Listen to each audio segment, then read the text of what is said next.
Welcome here to Friday on Today at the races here in Maryland. I thought we were going to have a little bit of rain, but we did luck out on a little bit of that today, so everything is looking good here on the track this morning. Keith, a couple of prices, or at least one price that we did have. On Sunday, Brittany Russell horse went off at 8-1 in silver currency, a $21.20 winner. I believe that was a first time out, or at least a first time route.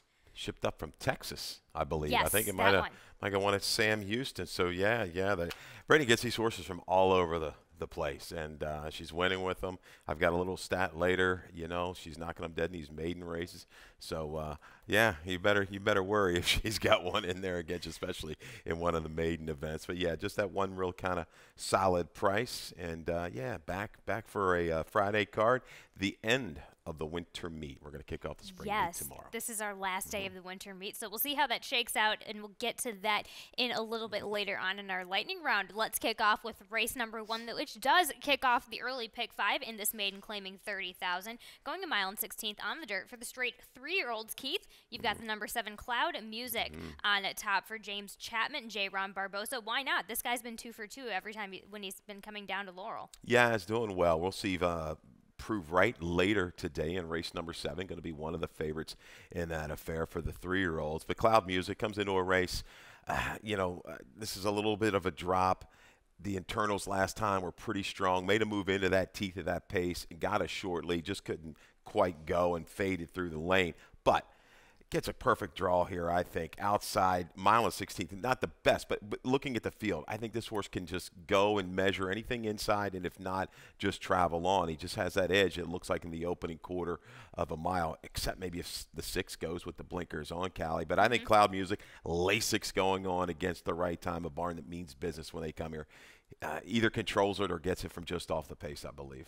With James, as of lately, though, 1 for 10 in first-time Lasix, 1 second, 2/3 to back that up. But Cloud computing a short sample of this 5 for 20, 25% with his second-time routers as well. So I think also a little bit of luck. I think there's a chance that this one might be trying to get Chapman maybe trying to get this one down here just for a little bit more racing luck with those hard breaks in those last 2 efforts as well. So you also have the number 1 underneath, Occasional Moon for Mike Trombetta. It gets the rail with Johan Rosado, half-sibling to Oviatt Class, who's a route winner, had also a little bit of a closing style to that one as well. Yeah, I think the 1 and the 6 we think might have the best chances. If there's going to be a little bit of an upset, it would come from one of these 2, but Occasional Move, the inside post advantageous, his running style, I think he can get fairly forward position in here. He is a second-time gelding. You talked about that breeding with Oviatt Class. It's a good point. I think should stay the trip here, even moving out second off of a little bit of a break. But Cloud Music looks awfully tough. And he's had good luck. I know that little stat here that we've got in the form recently, but you go over time, he's been okay this barn on these short rest horses. We saw Spendarian get it done for Jacobson in a similar spot the other day. Race number 2, as Keith used to go 7-1-6-4 in that first, kicks off the early pick 4. Keith, how does your ticket look today? 24 again. We come up with that magic number. Top Boss is going to be awfully strong if he just maintains form. But I think Cairo Kid's got a chance. I mean, he's beaten this one before. He's done well from this inside post. I'll give him a little shot. So I go 2 deep to get things started. Then we spread a little bit more. Race 3 with the 1, 2, and 5, a firster for Brittany and Rapoli Stable. Run for Your Life. We've got a stat there. Race 4, 3, 4, 7, 8. Tough for me to split a few of these horses. Scratch Oro de Moro Moro. Boyle Paps would be your best shot at a price there to do things up on the front end. Wrapping up with the 1 and the 5. That would be the 1A Bossiness. It's fine. You're going to punch the 1 anyhow on the machine. And the 5, Blow Through Yellow Lights. There we go. A $24 ticket, solid one there in for races 2 through 5. Starts in race number 2 in the starter allowance, going 5.5 on the dirt for the 4-year-olds and up. Keith, as you mentioned, Top Boss, a bit tough, but let's talk about the Cairo Kid. Let's talk about the Cairo Kid for Annette Eubanks. Gets Angel Cruz on the inside today. Always been a fan of this guy, and just didn't get it done last time. The pace was not terribly demanding. We've seen him be able to handle situations like that. Was outside, moved a little wide. It just didn't kick on.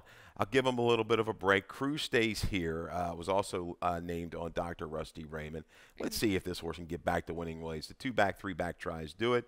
I think he'll get a good position again to draft up just off the speed. I don't think he's quite as quick as Top Boss or even a Great Go-Go, a Loaded Sniper, even a Hagler. And he shouldn't even try in this No, field. right. Avoid the duel, but maybe sit there. If he relaxes at the 3/8 pole and he's sitting there with a little horse, we got a good shot to run down this favorite. Absolutely gets the same exact type of setup that he did 2 back, so hopefully we can go off of that a little bit. Let's talk about Top Boss, though, and we're going to take a look at that last race on March 11th from the upper stretch to the wire. Yeah, this is the race, and we're in it too, but we just didn't kick on. The Cairo kid running third, a little flat. But pit stop, man, he's been holding pretty good form.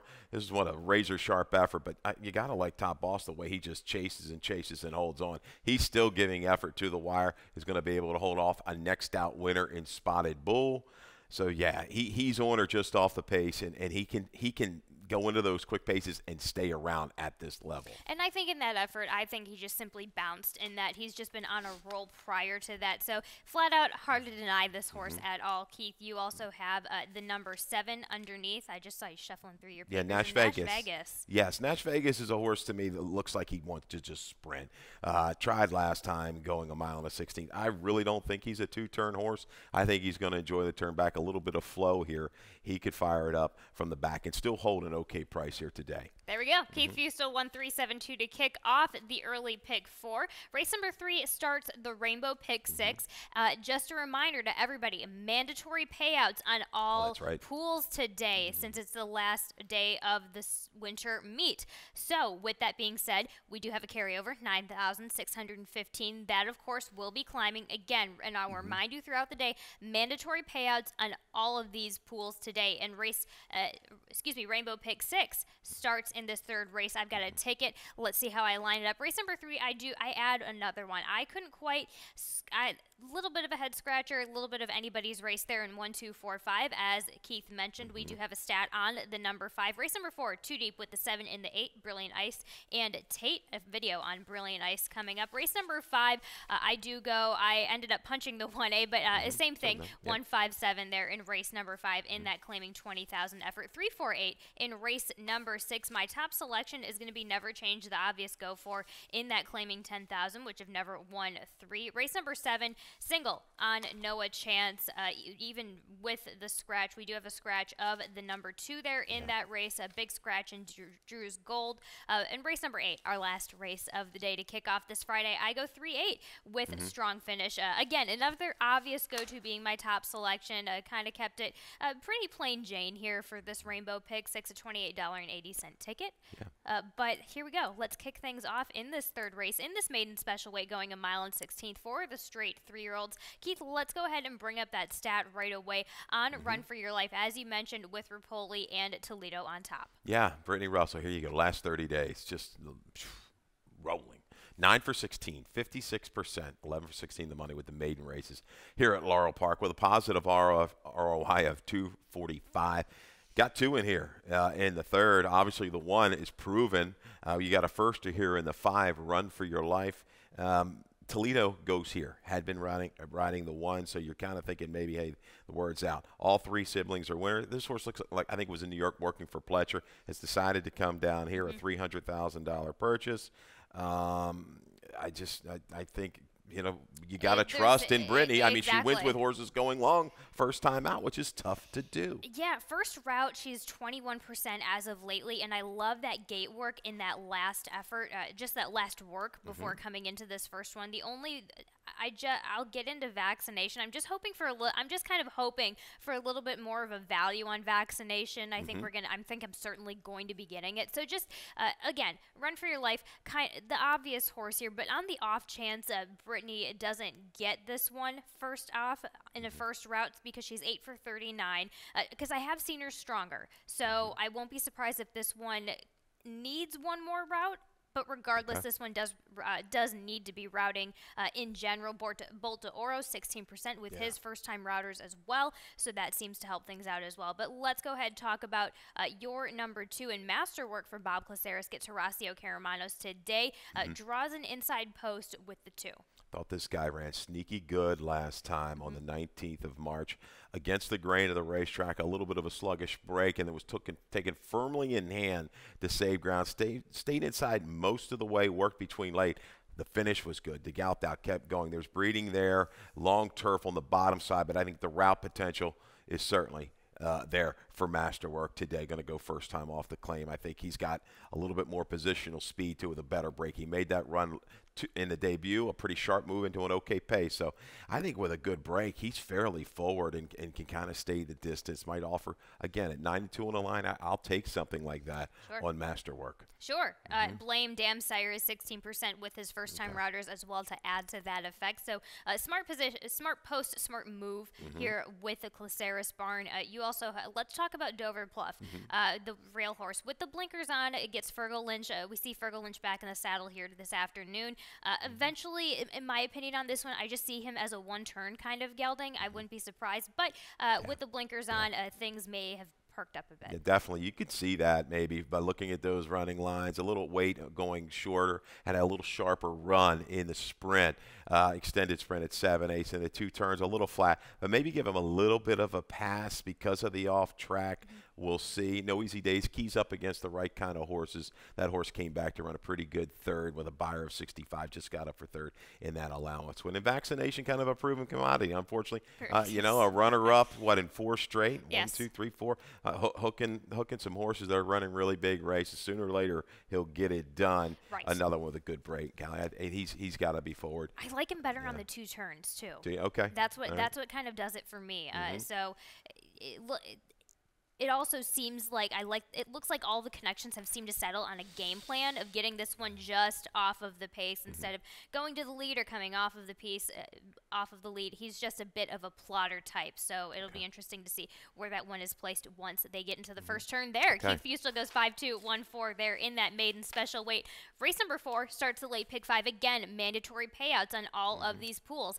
In this allowance, going a mile on the dirt. Keith, let's talk about Union Fleet, which is one that I'm very glad you went with on top because I thought about this one a lot as far as my top 3 of where I was placing these. So Union Fleet, a lot to like. It's like when I do these picks, a lot of times the guy was downstairs in the grandstand or the clubhouse the other day, and I'm like, listen, I said, I put my 4 up. Usually I'm going to kind of lean towards a value type. I'll let you know if it's my strong win potential.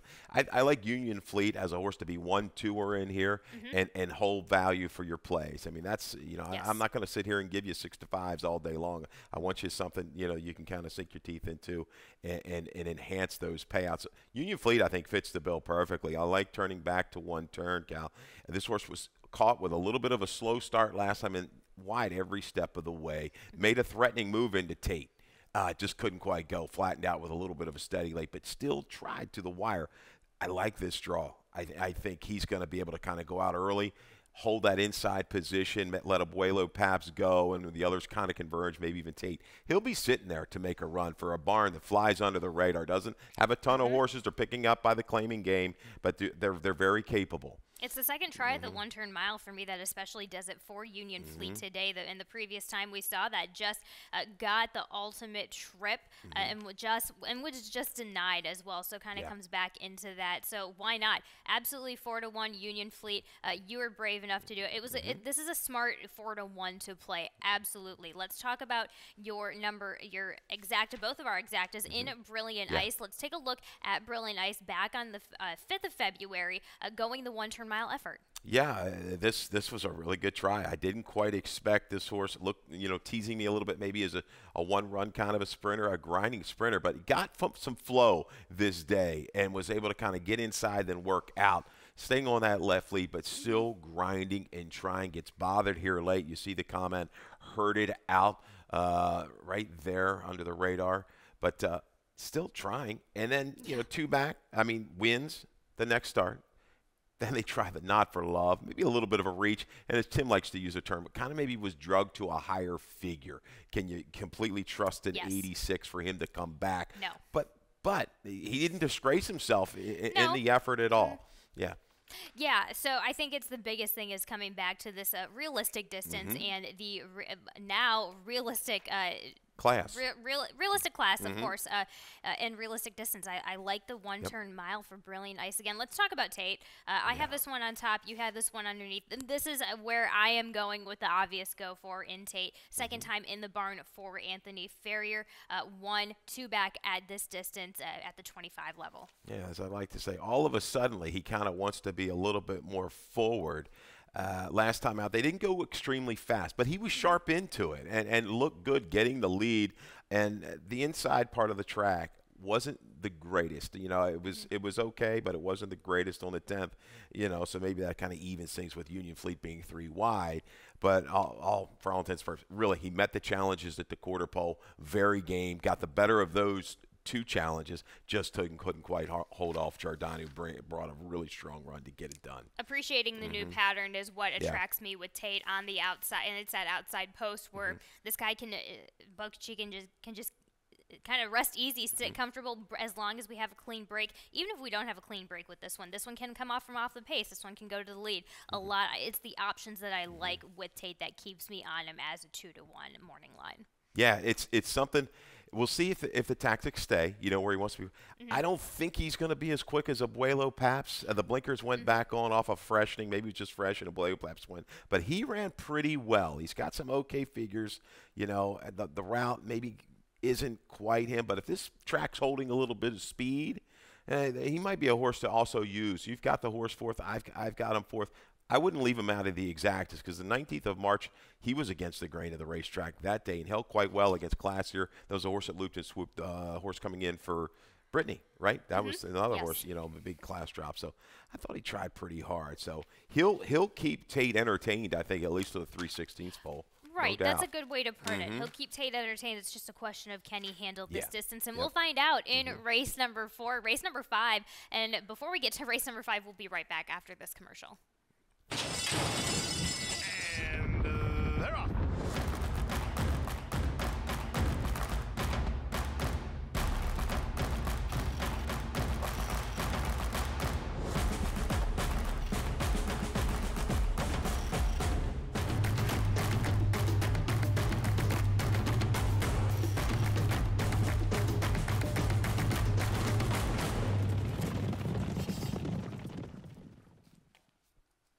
Now we can get back to race number 5, the 7 furlong dirt affair in this claiming at $20,000 for the straight 3-year-old fillies. Keith, you have the 1A on top, Scratch in the number 1, Goldiness, and Scratch in the number 2, Rousey Express. That leaves you with the 1A breaking out of the 7 post and Bossiness for Jamie Ness and Jamie Rodriguez. Yeah, either one looked good. So this is the one that stays for Ness.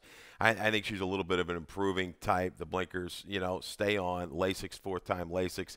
But, you know, I think 7/8 is just going to be perfect for her style. The flow, she made a good run it last time. She'll make waves with dead game. Really, really good. But she got away with it a little bit. They walked it a little bit up front. I think with Willful Desire down inside, shooting away with some speed, it's going to make it a little bit tougher. She'll make waves, picks up a little bit of weight. But I like the way she rode the rail, shifted out. It was going best. You know, 7 was game. She'll make waves was very game. But I think Bossiness at 7/8 will just kind of eke on by that last 1/8 of a mile. I agree. I think and also right to the speeds inside, so can just sit right off of She'll Make Waves and just be able to kind of take it however she wants to take it. Let's talk about the number 5, though.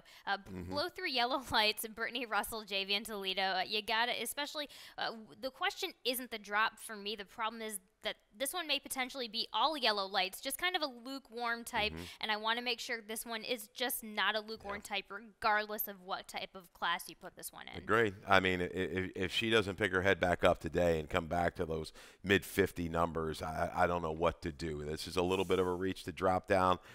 Got a little bit of flow to target. She used to show the speed, and then they kind of changed her up a little bit, and she became more of a closer. What are we going to get from her? Just don't know. Yes. I'm just counting this drop kind of picks her back up. This will be the last time I chase her, though, if she doesn't fire. What do you think of the outside speed and She'll Make Waves for Jerry Robb with the keeping the bug boy on? Yeah, I think that's to save a little bit of weight. Other than that, they were going to give 10 pounds, I think, to Bossiness. I'm not a real weight guy, but that could have been a significant difference.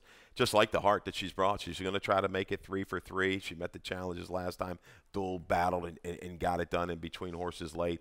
Her draw is good because the 3, I mean, might be actually a little bit sharper that opening quarter of a mile. So she'll have a chance to sit out, maybe relax a little bit, and make that move into it. She'll stay around. Absolutely. Yep. We'll see what happens there and who gets the best of that trip, because I think that's what's going to be a big key in that 5th race. Race number 6 is a Claiming 10,000, which have never won 3, going a 1-turn mile for the 4-year-olds and up. Keith, you have the number 7, Shady Money, on top, and this one is in the barn of Rudy Sanchez. Salmon gets Axel Concepcion, a nice value play of 10-1.